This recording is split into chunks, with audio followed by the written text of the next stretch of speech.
સુરત શહેર police economic offences wing CP Gehlot sir અને joint commissioner police crime branch Raghavendra વત્સના માર્ગદર્શન હેઠળ કામગીરી કરી રહી છે અને અલગ અલગ ડાયમંડ રિલેટેડ બિઝનેસ હોય કે ટેક્સટાઇલ રિલેટેડ હોય કે કોઈ પણ પ્રકારનો બિઝનેસ હોય કે કોઈ પ્રોપર્ટી કે લેન્ડ રિલેટેડ મેટર જે ઇકોનોમિક ઓફેન્સીસ વિંગને તપાસ સોંપવામાં આવે છે એની તપાસ અમે કરતા હોઈએ છીએ અને આ જ અનુસંધાને એક સ્ક્રેપના માલની વેચાણ કરવાની અને એને સ્ક્રેપનો માલ ખરીદ્યા પછીનું પેમેન્ટ બાબતે એક ફરિયાદ અમને મળેલી હતી અને એસડી ફેશન એ અમને ફરિયાદ આપેલી હતી કે ભારતી ફેશન એના જે ડિરેક્ટરો છે સત્યનારાયણ ગોયલ, રંજના ગોયલ, રીમા ગોવિંદ ગોયલ અને આ ડિરેક્ટરો વતીથી આજે મેઇન એમનો જે કામગીરી કરનાર વહીવટ કરતા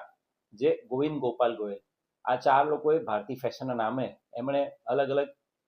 કન્ટ્રીઝમાંથી ખાસ કરીને મેઇન દુબઈથી સ્ક્રેપના માલને એ લોકો ઇમ્પોર્ટ કરતા હતા અને આ સ્ક્રેપનો માલ એ લોકો એસડી ફેશનને એ લોકો વેચતા હતા. શરૂઆતમાં જુલાઈ 2025થી એ લોકોએ સ્ક્રેપનો માલ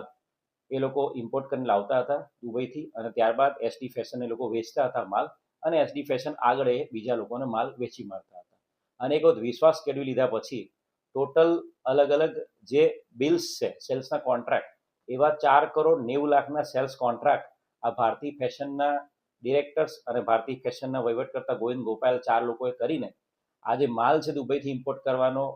બાના હેઠળ 4,90,00,000ના સેલ્સ કોન્ટ્રાક્ટ હેઠળ એમણે પૈસા લઈ લીધા હતા અને ત્યારબાદ આ માલની ક્યારે એમણે ડિલિવરી આપી નહોતી અને જેવી આ એસડી ફેશનને ખબર પડી કે એમની સાથે આ પ્રકારે ફ્રોડ થયું છે, ચીટિંગ થયું છે, એટલે તરત જ એમણે ઇકોનોમિક ઓફેન્સ વિંગનો સંપર્ક કર્યો હતો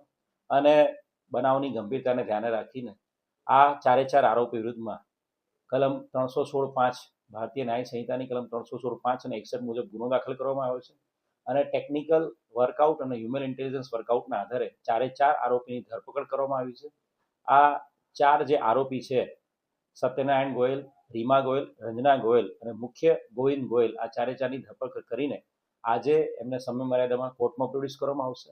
આરોપીનો જો ગુનાહિત ઇતિહાસની વાત કરીએ તો આ જ આરોપી સત્યનારાયણ ગોયલ અને ગોવિંદ ગોયલ, આ ગુનાના જે આરોપી છે એમાંના મુખ્ય બે પુરુષ આરોપીઓ સત્યનારાયણ ગોયલ અને ગોવિંદ ગોયલ વિરુદ્ધમાં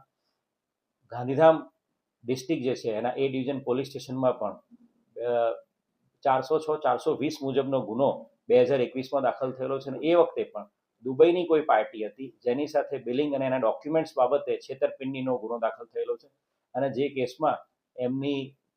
એમની વિરુદ્ધમાં અટક કરીને ચાર્જશીટ પણ કરવામાં આવ્યું છે.